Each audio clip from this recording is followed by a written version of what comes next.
Short video showing you the Flymo. I believe it's a 15-inch 2-stroke. Well, no, it's 2-stroke. I think it's 15-inch blade. So I completely stripped it all down.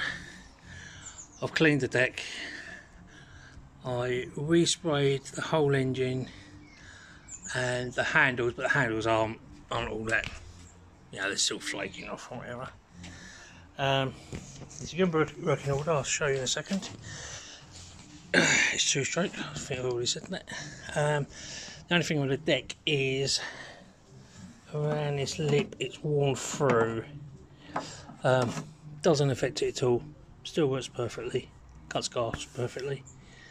It's a nice, believe it or not, a vintage one as well. I haven't started this honestly for 3 weeks now. I'll try and start it now.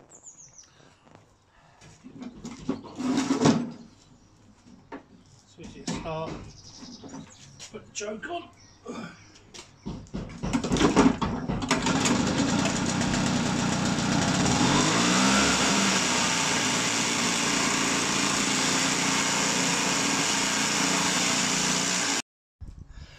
So if you look down here,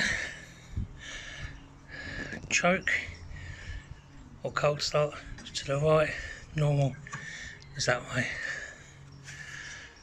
So start like that, and then here on start,